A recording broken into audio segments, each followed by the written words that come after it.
ॐ ज्ञानतिमिरान्धस्य ज्ञानञ्जनशलाकया चक्षुरुन्मिलितं येन तस्मै श्रीगुरवे नमः. Hare Krishna. Today our topic is Lord Vamanadev begs charity from Bali Maharaj. So he is the Lord and he is having no deficiency, but still then he begs. That is very wonderful.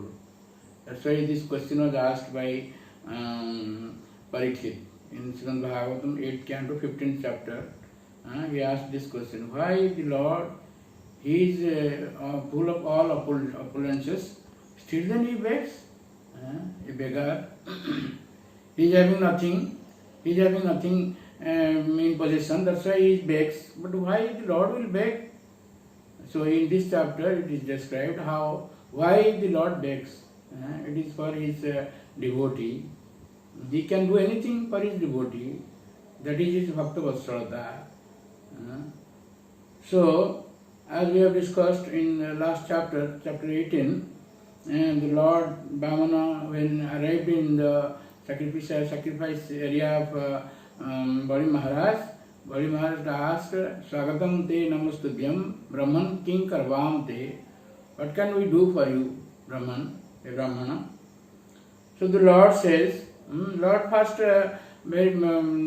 eulogizes or glorifies Bali Maharaj previous Bali Maharaj praised Hiranyakasipu, Hiranyaka, they are his predecessors.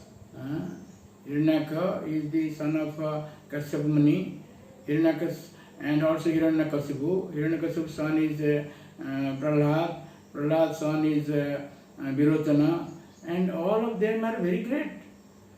And they have so much glories in themselves, which the Lord described these glories first. Before begging, one should glorify that person. So anyway, the Lord teaches us how to beg also. The Lord teaches. So in this way, he glorifies his previous predecessors and then asks that Tasmat Tattva Mahimisat Vrineham Bharadossavat Padani Trini Daitendra Shamitani Padang Mama. So he glorifies so nicely, very wise person, like a very wise person. But when Bali Maharaj asked what you want, he says that I want only 3 paces of land, 3 paces of Padani Trini Daitendra, Tini Pada, means 3 paces of land, and in which measurement, that is Samitani Padangama, he showed his foot, very small foot, Samitani little foot, and show it, and in this foot I will measure 3 feet of land, 3 paces of land.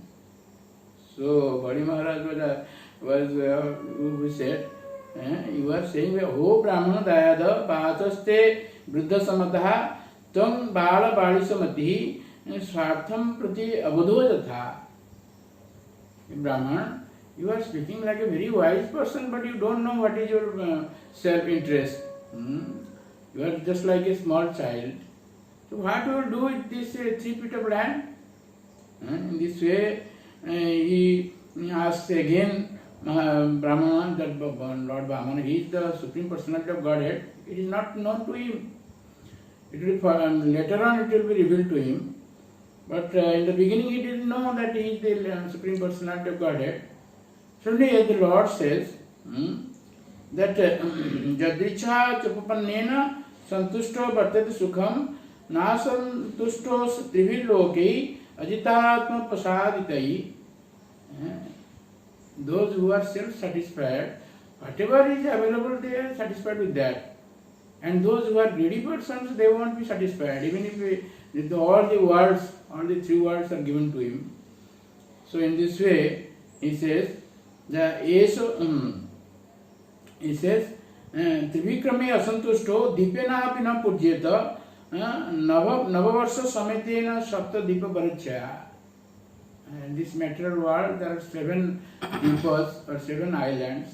In each deepa, in each island, there are 9 verses, 9 continents. So it is described in Srimad Bhagavatam 5th canto.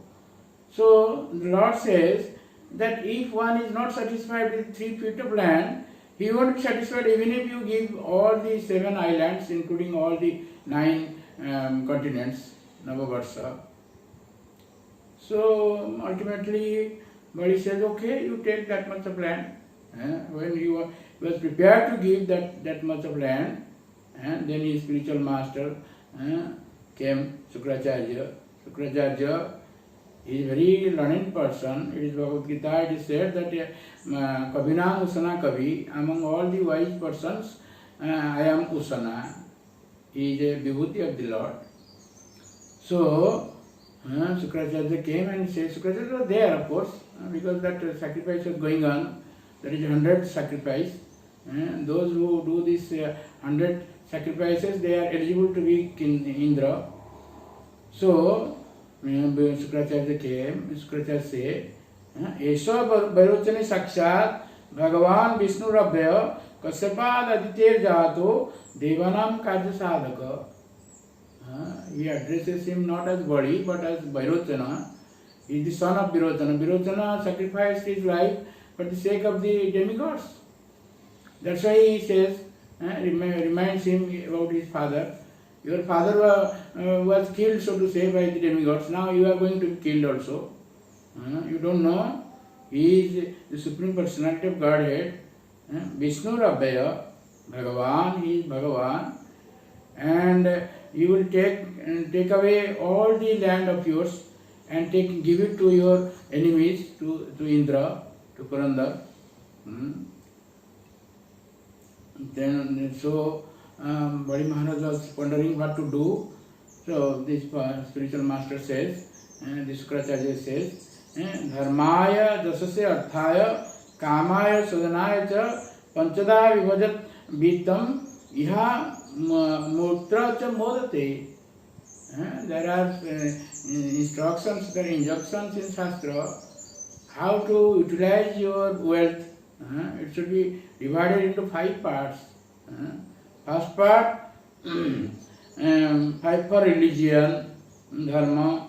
Jasa means reputation, arthaya means for opulence, kamaya means for sense gratification, sudhanaya for the maintenance of his family members. In this way, one's wealth should be divided and utilized so that one will be happy in this life and also in the next life. Still then, Bali Maharaj was not convinced. So, Sukracharya says, you see, Bali Maharaj was hesitating how he will be speaking lie. He has already given his word that I will give. Now how he will say that I won't give? So Sukracharya says, Satyam Puspam Phalam Vidyat Atma Vruksha Giyate Vrukhe Jivati Tanna Syat Anritam Mulam Atmana. This Vedas enjoin that factual result of the trees of the body is the good fruits and flowers derived from it. This body is like a tree. Fruit and flowers come up from this tree. But if the body tree doesn't exist, how can it give fruit? So by speaking truth, you are going to die. So what is the meaning of giving your charity? So, but still then Bali Maharaj thinks that I have already given word, how can I say no? He says, in certain places, if you speak lie, then it is not condemned. What are these places? What are these incidents? What are these conditions? Strisu narma vivahe cha vrityarthe prana sankate go brahmana arthe hinsayam nanritam sat gupsitam. If you say in humor to a wife some mistake or some lie, it doesn't matter. In joking, in a marriage ceremony, in earning one's livelihood, when one's life is in danger, in protecting cows and Brahmanical culture, or in protecting a person from an enemy's hand, this falsity is never condemned. So in this way, Shukracharya convinced his disciple, and what his disciple will tell, it will be described in the next chapter, 20. Hare Krishna. Thank you.